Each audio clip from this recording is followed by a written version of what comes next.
Shalom. Saudara, kitab Rom 12 ayat 12 berbunyi, bersukacitalah dalam pengharapan, sabarlah dalam kesesakan, dan bertekunlah di dalam doa. Saudara-saudara yang dikasihi Tuhan, nasihat-nasihat Rasul Paulus datang kepada orang percaya sebagai sebuah solusi bila hal-hal yang anti klimaks itu terjadi kepada jiwa yang lesu, yang hambar, hati yang tawar, semangat yang padam maupun semangat yang pudar, bahkan terhadap jiwa yang frustrasi, yang kecewa berat akibat gagal menggapai harapan hidup. Rasanya mau mati saja. Itu yang dialami Nabi Elia yang sedang kecut hati dalam 1 Raja-Raja 19 ayat 4. Seperti Yunus yang kesal dan marah, lebih baik cabutlah kiranya nyawaku, karena lebih baik aku mati daripada hidup. Saudara-saudaraku, kecenderungan akan melemahnya unsur-unsur jiwani ini, baik perasaan, pikiran, dan keinginan, sepertinya memang masih dapat terjadi kepada orang-orang tebusan sekalipun seperti kita. Saudara, di dalam aktivitas bekerja dan melayani, di mana kita berinteraktif dengan sesama, saling bergesekan, maka di situ ada perlakuan macam-macam orang. Ada yang sopan, ada yang lembut, ada yang beretika, dan ada yang tidak beretika. Ada yang menyenangkan dan sebaliknya. Ada yang saling menyudutkan, maka di sana akan ada ketersinggungan, ada kekecewaan, akan terjadi baper, terbawanya ke jiwa dan keperasaan, bahkan cenderung melukai batin. Saudara-saudara yang dikasihi Tuhan, sebagai contoh, ketika kita bangun pagi hari, maka pertama-tama yang muncul di benak dan hati kita yaitu naluri ego kita. Di sini kita perlu memiliki sikap jiwa yang mengasihi, mengampuni, jiwa yang memberkati. Bahkan kita harus mengucap syukur untuk apa yang terjadi. Saudara-saudara yang dikasihi Tuhan, bila ada hal-hal yang negatif mengusik batin, kemudian kita dapat mengusirnya dengan kuat kuasa, lalu kita bisa menutup celah-celah di jiwani kita dengan darah Yesus. Saudara yang dikasihi Tuhan, ini semua adalah kedaulatan Tuhan yang menghargai sebuah ekspresi dan kebebasan jiwani kita dalam memilih. Pilihan dagingkah atau pilihan rohkah? Sebab memang kita bukan robot yang 100% patuh kepada yang merancangnya. Manusiawi daging memang masih dominan di dalam hidup kita.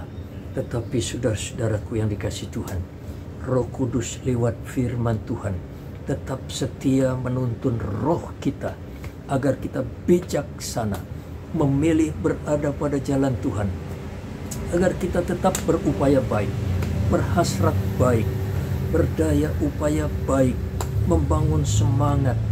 Mari bersukacita. Ayolah kita semangat, jangan lesu dan jangan tawar hati. Inilah domain kita, saudara-saudaraku. Roh Kudus yang kemudian memberdayakan. Inilah domain kita yang kemudian Roh Kudus mendorong kita.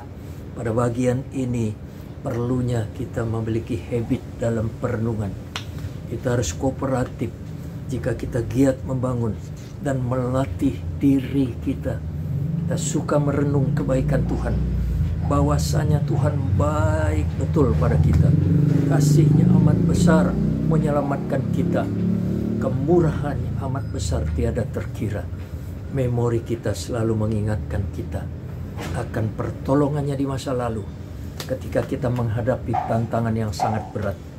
Saudara-saudaraku, kita ingat Tuhan menolong kita ketika kita nelongso, ketika kita gagal dan hidup serba kalah, ketika Allah menyembuhkan kita dari penyakit jahanam, penyakit berbahaya, dan 1001 macam pertolongan Tuhan pada kita sekeluarga, sehingga kita terdorong ingin membalas kasih-Nya, terdorong ingin menjadi saksinya.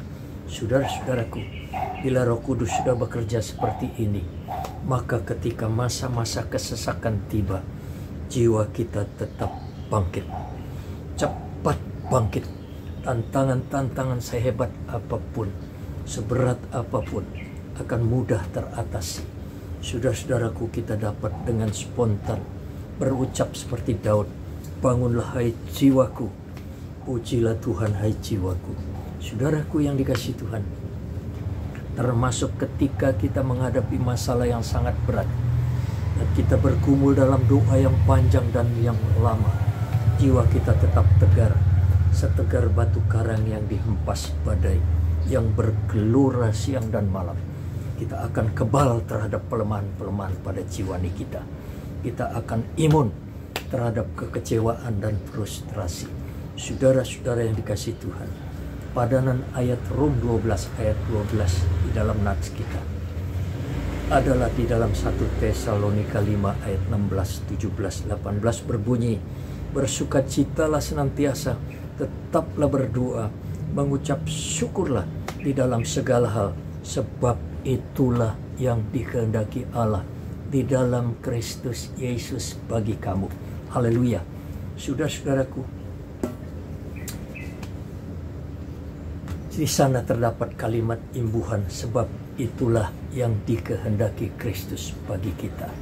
Saudara-saudara yang dikasihi Tuhan, jika saudara ingin mencari dan mendapatkan kehendak Allah, mari perhatikan bersama-sama. Ketika saudara murung dan tawar hati, maka bangkitlah, bersukacitalah, dan menyanyilah. Itulah kehendak Allah. Ketika saudara mulai apatis dan skeptis, berubah setia, maka bangkitlah, tekunlah berdoa. Itulah kehendak Allah. Ketika saudara mulai mengeluh dan bersungut-sungut, maka di situ bangkitlah, ucapkanlah syukur. Itulah kehendak Allah. Di sini kita ingat apa yang dikatakan Yesus. Bila ada orang mengingini bajumu, serahkan juga jubahmu. Bila ada yang memaksa berjalan sejauh 1 mil, berjalanlah bersamanya 2 mil. Berilah kepada orang yang meminta kepadamu, dan janganlah menolak orang yang mau meminjam kepadamu.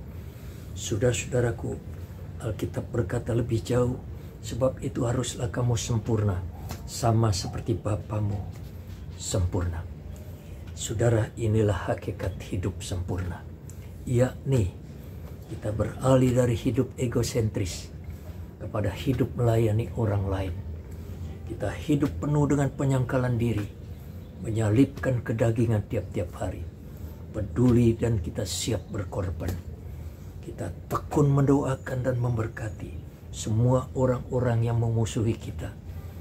Jangan mengutuk. Semoga kiranya saudara paham dan Tuhan memberkati Anda kiranya. Haleluya.